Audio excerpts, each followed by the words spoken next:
గారిని వేదిక మీదకి రావాల్సి బ్రాహ్మణీయ మనవాద విచ్చలమైన కుల వ్యవస్థలో ఎన్నో అవమానాలను అవహేళనను ఓకే ఈనాటి బాబాసాహెబ్ డాక్టర్ బిఆర్ అంబేద్కర్ గారి విగ్రహావిష్కరణకు విచ్చేసినటువంటి ప్రతి ఒక్కరికి ధన్యవాదాలు తెలియజేస్తూ ఈ కార్యక్రమానికి అధ్యక్షత వహించాల్సిందిగా మన సిద్దిపేట జిల్లా మాదిగ ఉద్యోగుల సమాఖ్య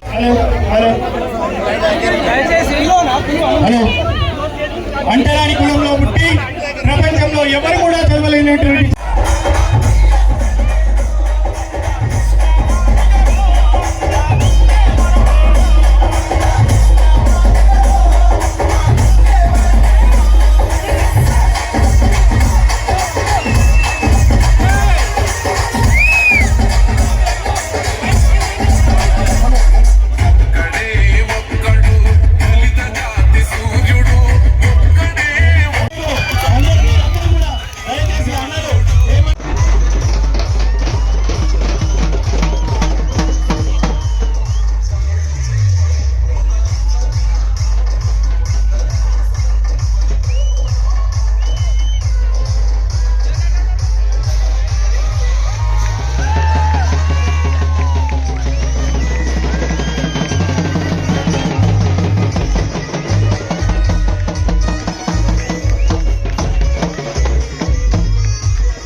శబాష్గూడెంలో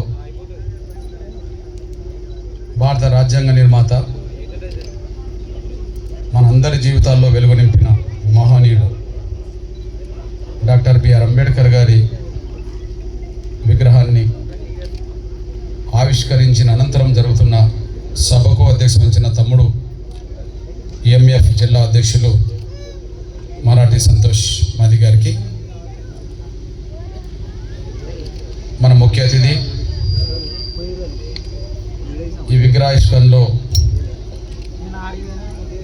మన భాగస్వామి స్థానిక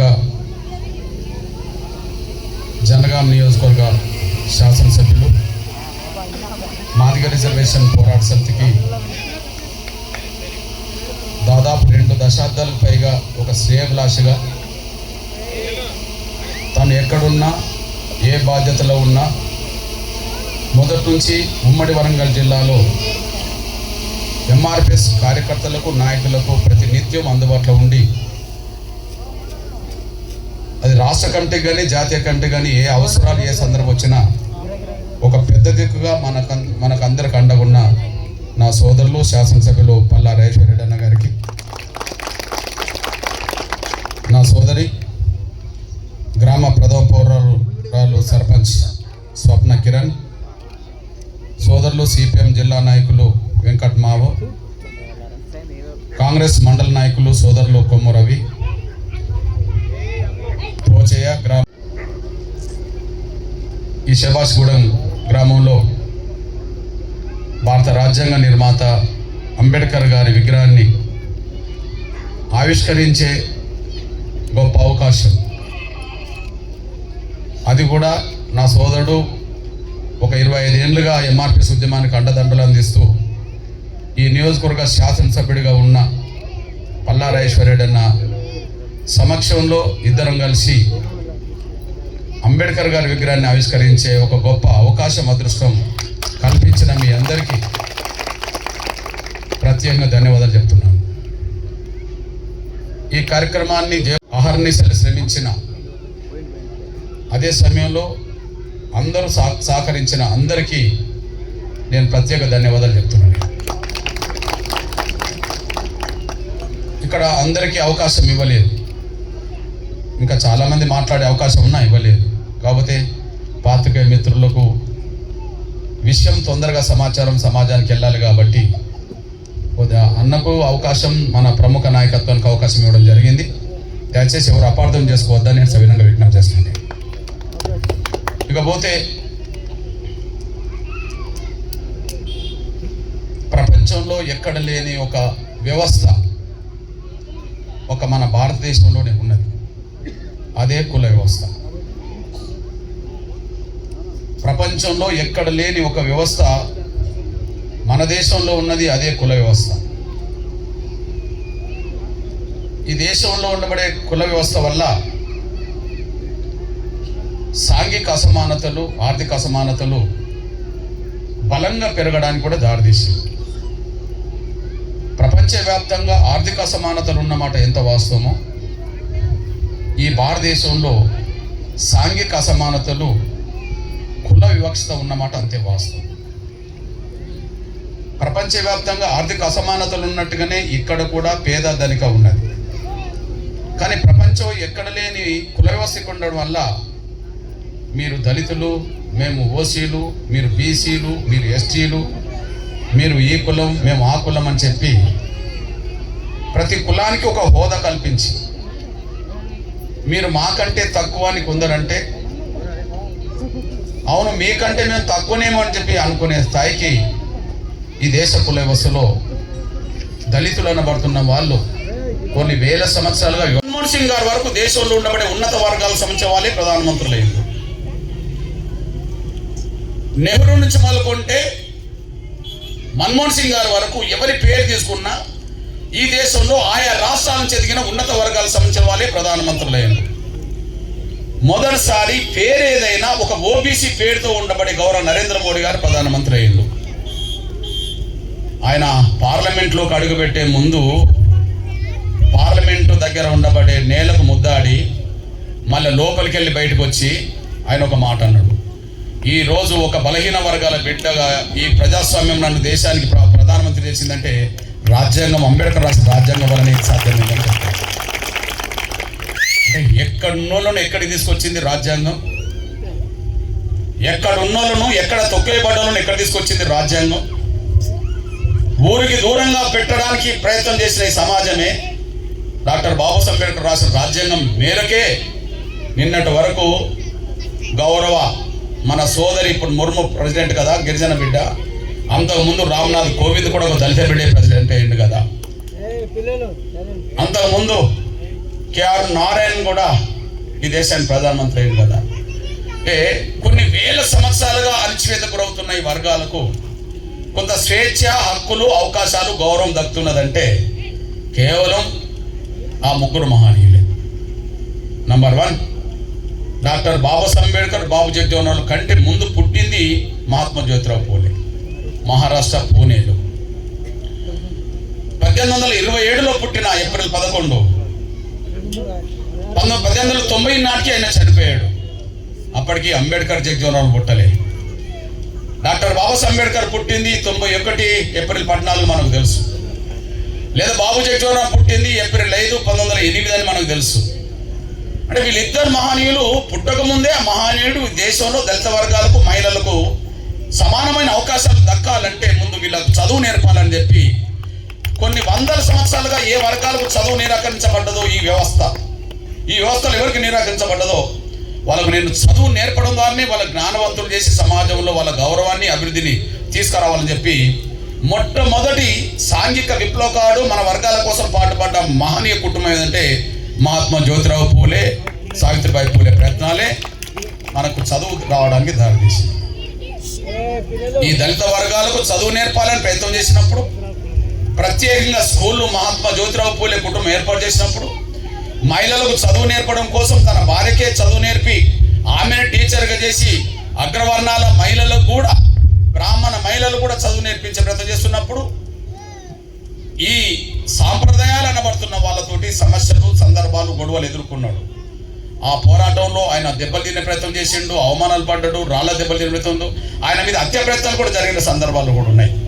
అయినప్పటికీ ఆయన ఏ వర్గాలకైతే కొన్ని వందల సంవత్సరాలు, 1000 సంవత్సరాలు చదువు నిరాకరించబడ్డదో, వాళ్ళకి ఏ సమాజం అయితే గౌరవం ఇవ్వలేదో వాళ్ళ కోసం పాటుపడి ఒక ప్రయత్నం చేయడం వల్లనే ఈ దేశంలో దళిత వర్గాల్లో చదువు చైతన్యం పెరిగింది, మహిళల్లో చదువు చైతన్యం పెరిగింది. మొట్టమొదటి ఆ సాంఘిక విప్లవకారులు ఎవరంటే ఆ కుటుంబమే. వాళ్ళు ఎవరు కాదు, వాళ్ళు బలహీన వర్గాల నుండి వచ్చిన వాళ్ళు. అందుకనే డాక్టర్ బాబాసాహెబ్ అంబేద్కర్ ప్రపంచ మేధావి అయిన తర్వాత, చిన్నప్పుడు వివక్ష ఎదుర్కొన్నాడు, బాధలు పడ్డాడు, కష్టాలు పడ్డాడు. కొంతమంది సహాయం చేస్తూ చదువుకున్నాడు. చదువుకొని వచ్చి కృతజ్ఞతగా ఎవరైతే సాయం చేశారో వాళ్ళ దగ్గర ఉద్యోగం చేసే ప్రయత్నం చేశాడు. అక్కడ కూడా కుల వివక్ష ఎదుర్కొన్నాడు. ఇవన్నీ ఎదుర్కొని ప్రపంచ మేధావిగా రాజ్యాంగం రాసే కాడికి కూడా వచ్చేసాడు.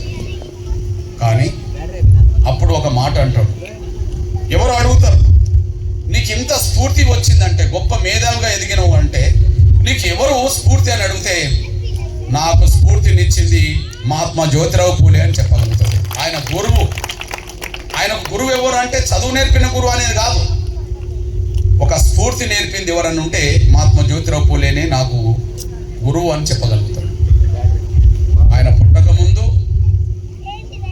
డాక్టర్ బాబాసాహెబ్ అంబేద్కర్ పుట్టకముందే చనిపోయిన మహనీయుని గురువుగా ఎన్నుకునే పరిస్థితి ఎందుకు వచ్చిందంటే, వాళ్ళ సేవలు మనల్ని పైకి తీసుకొచ్చినాయి కాబట్టి మర్చిపోయిన పద్ధతిలోనే గుర్తుంచుకోవాల్సిన పరిస్థితి వచ్చేసింది. ఇక డాక్టర్ బాబాసాహెబ్ అంబేద్కర్ మన కోసం పోరాటం చేసిండు, సాంఘిక వివక్షకు వ్యతిరేక పోరాటం చేసిండు, ఆర్థిక అసమానతలు పోరాటం చేసిండు, రిజర్వేషన్ కోసం పోరాటం చేసిండు, రాజ్యాధికారం కోసం పోరాటం చేసిండు, మనకు ఒక స్థానాన్ని కల్పించిండు. ఆ ప్రయత్నంలోనే రాజ్యాంగం రాయడం ద్వారా, ఆ రాజ్యాంగంలో కొన్ని హక్కులు మనకు వాళ్ళ పొందుపరచడం ద్వారా, ఆ హక్కులే ఇవాళ మనం అనుభవిస్తూ కొంతమేరకు మనం ఒక 10 అడుగులు ముందుకేసే స్థాయికి వచ్చేసాం. కొన్ని వేల సంవత్సరాలుగా ఒక అడుగు కూడా ముందుకేయడానికి అవకాశం ఈ దేశంలో ఒక 10 అడుగులైనా మనం ముందుకు వచ్చినామనంటే, మొదటి అడుగు మనల్ని ముందుకు నడిపించింది మహాత్మా జ్యోతిరావు పూలే అయితే, ఆ మొదటి అడుగును 10 అడుగులు చేసింది, 20 అడుగులు చేసింది మన అందరి ఆరాధ్య దైవంగా పిలువబడుతున్న డాక్టర్ బాబాసాహెబ్ అంబేద్కర్ వల్ల మనం 10-20 అడుగులు ముందుకెళ్ళగలిగాం. ఇది మనందరికీ తెలుసు. ఆ పోరాటాన్ని మరింత ముందుకు నడిపించే దిశగా జరిగిన పోరాటంలో ఒకవైపు అంబేద్కర్ మహారాష్ట్రలో వివక్ష వ్యతిరేక పోరాటం చేస్తుంటే, డాక్టర్ బాబు జగ్జీవన్ కూడా స్వాతంత్ర పోరాటంలో భాగస్వామి దళిత వర్గాల హక్కుల కోసం ఆయన పోరాటం చేయడం మొదలుపెట్టేసి అటు బీహార్లో.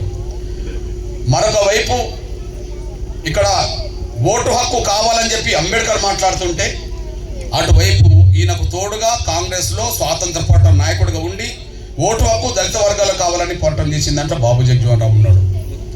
రిజర్వేషన్లు కావాలని చెప్పి అంబేద్కర్ ఒకవైపు వాదిస్తుంటే, బయట అంతర్గతంగా రిజర్వేషన్లు దళిత వర్గాలకు ఉండాలని చెప్పి కాంగ్రెస్ నుంచి వాదించిండు బాబు జగ్జీవన్ రావు గారు. ఏ వర్గాలకు చదువు నిరాకరించబడ్డదో ఈ వ్యవస్థలు ఎవరికి నిరాకరించబడ్డదో వాళ్ళకు నేను చదువు నేర్పడం ద్వారానే వాళ్ళ జ్ఞానవంతులు చేసి సమాజంలో వాళ్ళ గౌరవాన్ని, అభివృద్ధిని తీసుకురావాలని చెప్పి మొట్టమొదటి సాంఘిక విప్లవకారుడు మన వర్గాల కోసం పాటుపడ్డ మహనీయ కుటుంబం ఏదంటే మహాత్మా జ్యోతిరావు పూలే, సావిత్రిబాయి పూలే ప్రయత్నాలే మనకు చదువు రావడానికి దారితీసింది. ఈ దళిత వర్గాలకు చదువు నేర్పాలని ప్రయత్నం చేసినప్పుడు, ప్రత్యేకంగా స్కూళ్ళు మహాత్మా జ్యోతిరావు పూలే కుటుంబం ఏర్పాటు చేసినప్పుడు, మహిళలకు చదువు నేర్పడం కోసం తన భార్యకే చదువు నేర్పి ఆమెను టీచర్గా చేసి అగ్రవర్ణాల మహిళలకు కూడా, బ్రాహ్మణ మహిళలు కూడా చదువు నేర్పించే ప్రయత్నం చేస్తున్నప్పుడు ఈ సాంప్రదాయాలు అనబడుతున్న వాళ్ళతోటి సమస్యలు, సందర్భాలు, గొడవలు ఎదుర్కొన్నాడు. ఆ పోరాటంలో ఆయన దెబ్బలు తినే ప్రయత్నం చేసిండు, అవమానాలు పడ్డాడు, రాళ్ళ దెబ్బలు తినే ప్రయత్నం, ఆయన మీద హత్య ప్రయత్నాలు కూడా జరిగిన సందర్భాలు కూడా ఉన్నాయి. అయినప్పటికీ ఆయన ఏ వర్గాలకైతే కొన్ని వందల సంవత్సరాలు, వేల సంవత్సరాలు చదువు నిరాకరించబడ్డదో, వాళ్ళకి ఏ సమాజం అయితే గౌరవం ఇవ్వలేదో వాళ్ళ కోసం పాటుపడి ఒక ప్రయత్నం చేయడం వల్లనే ఈ దేశంలో దళిత వర్గాల్లో చదువు చైతన్యం పెరిగింది. మహిళలు బాబు జగ్జీవనం చేయకపోతే, అది 80 దాకా అది అమలు చేయకపోతే ఇప్పుడు మనం ఫలాలు అనుభవించడానికి ఇక్కడ మన బిడ్డ ఉండేది కాదు, మీరు ఉండేది కాదని కూడా మీరు మర్చిపోదు. అంటే ఇవాళ నేను మళ్ళా చెప్తున్నా, నేను, మీరు, ముఖ్యంగా దళిత వర్గాలకు సంబంధించిన వాళ్ళు, అన్ని వర్గాలకు సంబంధించిన మహిళలు ఈ సమాజంలో ఎవరికన్నా రుణపడి ఉన్నారంటే కొన్ని వేల సంవత్సరాలుగా అణిచివేతకు వివక్షత గురవుతున్న వర్గాలకు ఒక విముక్తి మార్గంలో ప్రారంభంలో చూపించింది పూలే దంపతులు, ఆ తర్వాత అంబేద్కర్ దంపతులు, తర్వాత బాబు జగ్జీవన్ దంపతులు. వాళ్ళ అడుగు జాడల్లో ఇప్పుడు మనం నడవడమే వాళ్ళకి ఇచ్చే నిజమైన నివాళనేసి కూడా మీరు దృష్టిస్తున్నాను. ఈ నేపథ్యం మనందరూ గ్రహిస్తారని చెప్పి ఆశిస్తున్నాను. నేను ఈ దేశంలో వివక్షతకు అణిచివేతకు గురవుతున్న వర్గాలు మాత్రం ఎవరిని గుర్తించినా గుర్తించకపోయినా ఆ 3 కుటుంబాలను మాత్రం మనం గుర్తించాలి, గౌరవించాలి, వాళ్ళని పూజించాలి, వాళ్ళ ఆలోచనకు అనుగుణంగా పనిచేయాలి. అదే మన జీవిత లక్ష్యంగా ఉండాలని నేను సవినంగా కోరుకుంటున్నాను. నేను ఇకపోతే మీ అన్నగా ఒక 30 ఏళ్ల పాటు ఈ ఎంఆర్పిఎస్ ఉద్యమానికి 31 సంవత్సరం పాటు ఉద్యమాన్ని నడుపుతున్నాం. ఇక్కడ మీరు గ్రహించాలి, 1994లో ఎంఆర్పిఎస్ ఉద్యమం మొదలై 2025లో ఉన్నాం. ఉమ్మడి ఆంధ్రప్రదేశ్లో ప్రకాశం జిల్లాలో సముద్రం ఒడ్డుకుంటబడే ఒక మారుమూల గ్రామంలో ఒక 15 నుంచి 20 మంది పిల్లల్ని పట్టుకొని మొదలైన ఉద్యమం, ఒక కుగ్రామంలో మొదలైన ఉద్యమం ఇవాళ దేశం మొత్తం మీద విస్తరించి పాలకులను కూడా ఒప్పించి వర్గీకరణను అమలు చేయించుకునే కాడికి ఇవాళ వచ్చేసాం అనుకుందాం. ఇది చాలా మంది అనుకుంటున్నట్టుగా ఇది మాలలకు వ్యతిరేకం, మాదిగలకు అనుకూలం అనే అంశం కాదు. ఇది ఎవరికి వ్యతిరేకం కాదు, ఎవరికి అనుకూలం కూడా కాదు. ఇది ఎవరికి వ్యతిరేకం కాదు, ఎవరికి అనుకూలం కాదు. ఒక మాటలు చెప్పాలంటే ఆ 3 మహనీయులు వాళ్ళ జీవిత కాలంలో ఏది సాధించి పెట్టారో ఆ సాధించి పెట్టిన ఫలాలందరికీ అందడం కోసమే వర్గీకరణ పోరాటం జరిపిన మనిషి కూడా మీరు మర్చిపోవాలి. ఈ సమాజం పట్ల నేను కృతజ్ఞతగా ఉండాలి. ఈ సమాజం పట్ల మాదిగ జాతి కూడా కృతజ్ఞతగా ఉండాలి. ఈ సమాజం పట్ల నేను కృతజ్ఞతగా ఉండాలి. ఈ సమాజం పట్ల మనందరం కలిసి కృతజ్ఞతగా ఉండాలి. కారణం ఏంటంటే పోరాటం ప్రత్యక్షంగా చేసింది ఎంఆర్పిఎస్ మాదిగల రూపం కనిపించిన ఈ 30 ఏళ్ళు మాదిగ ఉద్యమం బతికిందంటే సమాజంలో ఉండబడే అన్ని వర్గాల ప్రజల సహకారం ఉండడం వల్లనే, అన్ని వర్గాల మద్దతు ఉండడం వల్లనే, అన్ని వర్గాల పెద్దల అండదండలు ఉండడం వల్లనే ఈ ఉద్యమాన్ని బతికించుకోగలిగాం, నడిపించుకోగలిగాం, సాధించుకోగలిగాం. కాబట్టి సమాజం అండదండలు మనకు ఉన్నాయి. ఆ సమాజానికి మనం రుణపడి ఉన్నాం. ఆ సమాజానికి మనం కృతజ్ఞత ఉండాలి. సమయం వచ్చినప్పుడు ఆ కృతజ్ఞత నెరవేర్చాలనేసి కూడా మీరు మర్చిపోదని సైనా కోరుతున్నాను. నేనైతే ఆ భావానికి నేను కట్టుబడి ఉంటాను. ఎందుకు కట్టుబడి ఉంటానంటే డాక్టర్ బాబాసాహెబ్ అంబేద్కర్ చాలా ఒక గొప్ప మాట అన్నాడు. ఎవరన్నా నీకు చిన్న సహాయం చేస్తే, ఎవరన్నా నీకు చిన్న సహాయం చేస్తే ఆ సాయం చేసిన వ్యక్తి నీకు 10 రోజులు కనిపించినా 10 ఏళ్ళు కనిపించినా ఆ సాయం చేసిన వ్యక్తి పట్ల నువ్వు కృతజ్ఞత కలిగి ఉండు అని చెప్తాడు అతను. అసలు కృతజ్ఞత చూపెట్టని వ్యక్తులంటే నాకు అసహాయం అని కూడా చెప్తాడు. అట్లాంటి వరుసలో ఈ ఉద్యమం ఒక చిన్న గ్రామంలో మొదలై దేశం మొత్తం మీద విస్తరించి ఒక స్థాయికి రావడానికి కారణం సమాజం అందించిన సహకారమే కారణం. కాబట్టి సమాజానికి మనం కృతజ్ఞత ఉండాల్సిందే, రుణపడి ఉన్నాం, రుణం తీసుకోవడానికి ప్రయత్నం చేయాల్సిందే. అందుకు అనుగుణంగానే ఎంఆర్పిఎస్ ప్రయాణం 30 ఏళ్ళు నడుతుందనేసి కూడా మీరు మర్చిపోవాలి. ఇక్కడ మీ దృష్టికి తీసుకొచ్చే విషయాలు ఉన్నాయి. ఎందుకు నేను ఈ మాట చెప్తున్నానంటే మాదిగ ఉద్యమం లక్ష్యం వర్గీకరణ 30 ఏళ్ళు కొట్లాడాం. 94లో వస్తే 2024లో సుప్రీంకోర్టు తీర్పు వచ్చింది. ఇప్పుడు 25లో రేపు ఆర్డినెన్స్ రాబోతుంది. అదొక విషయం పక్క పెట్టేసేయండి. కానీ 30 ఏళ్ళు అయితే కొట్లాడాం కదా. ఆ 30 ఏళ్ళ కొట్లాడినప్పుడు మాదిగ జాతి బిడ్డలమే కొట్లాడినట్టుకున్నా సమాజం అండదండ అందించింది కదా. మరి సమాజానికి మనం చేయాల్సింది ఉన్నది కదా. అందువల్ల పేరుకు ఎంఆర్పిఎస్ వర్గీకరణ పోరాటం చేస్తున్న కాలంలో కూడా సమాజం కోసం ఉద్యమాలు చాలా చేశాను. సమాజంలో అన్ని వర్గాల పేదల కోసం ఉద్యమాలు చేశాను. అంతిమంగా ఫలాలు ఈ సమాజంలో ఉండబడి అన్ని వర్గాలకు అందినాయి. ఇప్పుడు ఏ శబాస్ నగర ఇది శబాస్ గూడెం, ఇప్పుడు ఈ శబాస్ గూడెంలో అన్ని వర్గాల పేదలకు ఏ పథకాలు అవుతున్నాయో, ఈ తెలుగు రాష్ట్రాల్లో ఏ పథకాలు అయితే అన్ని గ్రామాలు ఉన్నాయో అన్ని గ్రామాల్లో ఆ పథకాలు రావడానికి కూడా ఎంఆర్పిఎస్ కారణం అనేసి కూడా మీరు మర్చిపోయారు. అన్ని వర్గాలు చేసింది ఎంఆర్పిఎస్, కానీ అందరికీ ఫలితాలు అందించింది. ఎందుకు? ఒక చిన్న ఉద్యమానికి పెద్ద ఉద్యమంగా చేర్చింది సమాజం కదా. శక్తి లేని వానికి శక్తినిచ్చింది సమాజం కదా. శక్తి లేని కులానికి శక్తినిచ్చింది సమాజం కదా. మరి శక్తి మనకు పెరిగినప్పుడు తిరిగి సమాజానికి మన శక్తి ఉపయోగపడాలి కదా. ఇది ఆలోచన. ఈ ఆలోచనకు అనుగుణంగా జరిగిన పోరాటాలు ఈ గ్రామంలో అన్ని వర్గాలకు ఉన్నాయి, ఈ నియోజకవర్గంలో అన్ని వర్గాలకు ఉన్నాయి, ఈ తెలంగాణలో ఉన్నాయి, ఆంధ్రప్రదేశ్లో ఉన్నాయి, అంతటా ఉన్నాయి. అందుకు సాక్ష్యం మీ కళ్ళ ముందు ఒక 2-3 విషయాలు చెప్తాను. మీ దగ్గర ఆరోగ్యశ్రీ కార్డు ఉన్నది. ఆరోగ్యశ్రీ కార్డు అయితే ఉద్యోగదారుని వచ్చిందే కదా. ఈ దేశంలో ఈ ప్రపంచంలో పేదలు ఎక్కడికైనా గవర్నమెంట్ ఆసుపత్రికి వెళ్లాల్సిందే. డబ్బులు ఉన్నోళ్ళు కోటీశ్వర్లు ఎప్పుడైనా ప్రైవేట్ ఆసుపత్రికి వెళ్ళి వైద్యం పొందాల్సిందే. ఇది అందరికీ తెలిసిన విషయమే. కానీ తెలుగు రాష్ట్రాల్లో ఇప్పుడు ఆ పరిస్థితి లేదు. ఏ పేదలకు గుండె జబ్బు వచ్చినా, కిడ్నీ ప్రాబ్లం వచ్చినా, కాలు ఇరిగినా, లెక్క ఇరిగినా, ఇంకోటి ఇరిగినా ఒక ఆరోగ్యశ్రీ కార్డు ఉన్నదంటే అది పట్టుకొని అపోలోకి వెళ్తున్నారు, యశోదకి వెళ్తున్నారు, కేర్కి వెళ్తున్నారు, నిమ్స్కి వెళ్తున్నారు, అంతటా వెళ్తున్నారు. దానికి కారణం ఏంది? ఆరోగ్యశ్రీ కార్డు ఉండడం వల్ల వెళ్తున్నారు. అట్లాంటి ఆరోగ్యశ్రీ కార్డు సాధించి పెట్టింది ఎంఆర్పిఎస్ఏ కదా. ఎట్లా వచ్చింది ఎంఆర్పిఎస్? ఆ ఆరోగ్యశ్రీ కార్డు ఎలా వచ్చింది? 2004లో నేను మీ బిడ్డగా చెప్తున్నా, మనందరూ కలిసి ఒక భావాన్ని కట్టుబడి ఉందాం. ఈ దేశ కుల వ్యవస్థలో నేను మాదిగ కావచ్చు, కానీ నేను మాదిగల్లోనే పుట్టాలని నేను కోరుకున్నాను. కుల వ్యవస్థ ఉన్నది, నా తల్లిదండ్రులు మాదిగలు కాబట్టి నేను మాదిగని చెప్పుకోవాల్సి వస్తాను. పల్లా రాజేశ్వరరెడ్డి అన్న తల్లిదండ్రులు రెడ్డి కాబట్టి నేను రెడ్డి అని చెప్పుకోవాల్సి వస్తాను. ఇంకోరు ఏ కులం అని చెప్పుకున్నా వాళ్ళ తల్లిదండ్రులు కాబట్టి చెప్పుకోవాల్సి వస్తుంది. అంటే మనం పుట్టక ముందే కులం వస్తున్నది, కానీ ఆ కులంలో పుట్టాలని మనమైతే కోరుకోలేదు కదా. కానీ కులం కంటే మతం కంటే మనం అందరం కలిసి మానవత్వాన్ని ప్రదర్శించాలి. ఎవరు మన దగ్గరకు వచ్చినా, ఎవరు మన సాయం కోరినా శక్తి మేరకు సాయం చేసే కాడ నీ సాయం కోరిన వాళ్ళు నీ కులమా నీ మతం అని చూడొద్దు. మానవత్వం ఉంటే ఎవరికైనా నువ్వు సాయం చేయాల్సిందే. ఆ విషయం మీరు మర్చిపోతారు. సాయం కోరుతున్నాను, అది మనందరి బాధ్యత గుర్తెద్దాం. అందుకు అనుగుణంగానే ఒక ముస్లిం బిడ్డ సమస్య ఆరోగ్యశ్రీ పథకానికి దారితీసింది. ఒక ముస్లిం బిడ్డ సమస్య ఖమ్మం జిల్లా వైరం మండలం రేపో అనే గ్రామంలో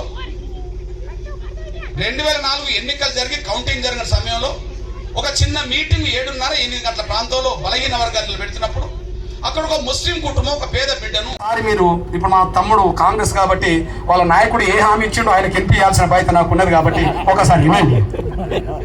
రేవంత్ రెడ్డి గారు ఉపన్యాసం వినండి. పెన్షన్ మీద ఏం మాట్లాడతాడు?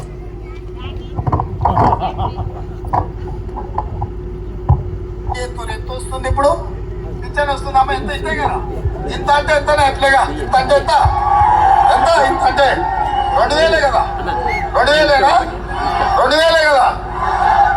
ఈ నెల కేసీఆర్ ఉంటే 2000.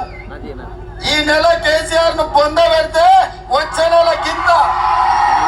ఇంత అంటే ఎంత ఎంత అమ్మా? ఎంతనే అట్లేగా. ఎంత ఇంత అంటే ఎంత? గట్టిగా చెప్పులి. కేసీఆర్ తిప్పియాలి 4000. వచ్చే నెల నుంచి మా పెద్దమ్మలకు ప్రతి నెల పింఛను 4000 రూపాయలు. తమ్ముడు ఇది నవం ఏ ఇను అరే ఇను అరే ఇంద్ర నాయన ఇను ఇను ఇను ఇను ఇను ఇను ఇను నేను చెప్పేది వినాలి తమ్ముడు, వినాలి.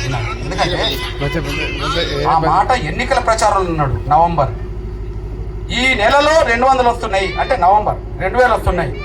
వచ్చే నెలలో 400 200 2000 అన్నాడు కలిపి 4 డిసెంబర్ అన్నాడు. తమ్ముడు నేను ఒక విషయం చెప్తున్నాను. నేను తెలంగాణ ఆంధ్రప్రదేశ్లో పెన్షన్ల గురించి పోరాటం చేస్తున్నా కదా. ఇక్కడ ఒప్పించి నేను ఆయన గురించి నేను మాట్లాడుతాను. నేను చెప్పేది ఇప్పుడు ఆయనను ఓడించమంటే ఓడించాడు కదా అనుకుందాం. ఇప్పుడు మీ దృష్టికి తీసుకొస్తున్నా. నేను చంద్రబాబు దగ్గరికి వెళ్ళి ఒప్పించా పెన్షన్. ముందు ఎన్నికలు జరిగింది ఎక్కడ? ఇక్కడ. తర్వాత ఎన్నికలు ఎక్కడ జరిగినాయి? అక్కడ. 2023 డిసెంబర్లో ఇక్కడ అధికారం వచ్చిండు. నవంబర్లో హామీ ఇచ్చిండు, డిసెంబర్లో ఇస్తామన్నాడు. అక్కడ 2024 జూన్లో అధికారం వచ్చిండు. నేను ఆయన ఏప్రిల్లో కలిసిన. ఎవరిని? చంద్రబాబు నాయుడు గారిని ఏప్రిల్లో కలిసిన. పెన్షన్లు పెంచమని నేను కోరినా. 2000 4000 వృద్ధుల కోసం కోరినా, 3000 6000 వికలాంగుల కోసం కోరినా. ఆ కోరిన తర్వాత ఆయన హామీ ఇచ్చిండు, అధికారంకి వచ్చిండు. అధికారంకి వచ్చింది ఎప్పుడు? జూన్లో. ఆయన ఎప్పటి నుంచి అమలు చేస్తున్నాడు? జూన్ నుంచి కాదు, జూలై కాదు, ఏప్రిల్లో ఏ హామీ ఇచ్చిండో ఏప్రిల్ నెల నుంచి వర్తింపజేసి పెన్షన్లు అన్ని ఇస్తున్నాడు. పెన్షన్ పెరిగినా ఇస్తున్నాడు. అని ఏప్రిల్, మే, జూన్ కలిపి 3 నెలలు ఇచ్చిండు. యథావిధిగా ఇస్తూనే ఉన్నాడు. ఇప్పుడు ఎంత అమలు జరుగుతుంది? 4000 పెన్షన్ వృద్ధుల వితంత్రం అమలు జరుగుతున్నది, 6000 పెన్షన్ వికలాంగులకు అమలు జరుగుతున్నది. అరే 2024 జూన్లో వచ్చిన వాళ్ళు అమలు చేస్తున్నారు కదా. 2023 నవంబర్లో ఆ మాట ఇచ్చి డిసెంబర్లో అధికారంకి వస్తే 2024 డిసెంబర్ అయిపోయి 25 డిసెంబర్ అయిపోయి 25 మళ్ళా ఏప్రిల్ దాకా వచ్చినా కూడా 16 నెలలు గడిచినా కూడా వాళ్ళ పెన్షన్ ఇవ్వకపోతే ఇంకోరి మీద పెట్టడం అయితే న్యాయం కాదని చెప్పి నేను భావించుకుంటున్నా. ఎందుకంటే పెన్షన్లు పెంచమని అడిగే హక్కు ఎవరికైనా ఉన్నదో లేదో నాకు తెలియదు, కానీ పెన్షన్ల కోసం మొదటి నుంచి కొట్లాడిన బిడ్డగా నా వంతు పాత్ర పోషించాలి. కాబట్టి నేను మీకు విజ్ఞప్తి చేస్తున్నామ్మా, వచ్చే నెల పెన్షన్ ఆయన పెంచుతాడా లేదో తర్వాత విషయం, కానీ భవిష్యత్తులో ఆయన పెంచకపోతే ఉన్న గద్దె దిగిపోయే రోజు మాత్రం తీసుకొచ్చే బాధ్యత నేను తీసుకుంటాననేసి కూడా మర్చిపోవద్దని సవినంగా కోరుకుంటూ, రాబోయే రోజుల్లో నేను ఏ బిడ్డగా పేదల కోసం ఏదైనా సమస్య మీద ఉద్యమం చేసినప్పుడు, పేదల కోసం ఏదైనా సమస్య మీద ముందుకు వచ్చినప్పుడు మీరందరూ అండదండలు అందించాల్సిందిగా నేను సవినంగా విజ్ఞప్తి చేస్తూ, అది ఉద్యమాలైనా అది రాజకీయ పోరాటమైనా నాకు వ్యక్తిగతం అంటూ ఏమి లేదు. ఏదైనా నా జాతి కోసం చేస్తా, ఈ సమాజం కోసం చేస్తాను. కాబట్టి జాతి కోసం సమాజం కోసం చేసే దాంట్లో అందరు ఇప్పటివరకు అండగా నిలబడ్డట్టుగానే భవిష్యత్తు నిర్ణయాలు, భవిష్యత్తు పోరాటాలు కూడా మీరు అండగా నిలబడాలని చెప్పి నేను ఆశిస్తూ, భవిష్యత్తులో చేసే పోరాటాలకి అండగా నిలబడేటోళ్ళు ఎవరైనా ఉంటే ఆత్మసాక్షిగా చేతులు ఎత్తాల్సిందిగా నేను కోరుతూ ఇక్కడి నుంచి బయలుదేరుతాను. ధన్యవాదాలు. జై పూలే, జై భీమ్, జై జవాన్. ధన్యవాదాలు. జనగాం నియోజకవర్గ శాసనసభ్యులు మాదిగ రిజర్వేషన్ పోరాట సమితికి దాదాపు 2 దశాబ్దాలకు పైగా ఒక శ్రేయభిలాషిగా తను ఎక్కడున్నా ఏ బాధ్యతలో ఉన్నా మొదటి నుంచి ఉమ్మడి వరంగల్ జిల్లాలో ఎంఆర్పిఎస్ కార్యకర్తలకు, నాయకులకు ప్రతినిత్యం అందుబాటులో ఉండి,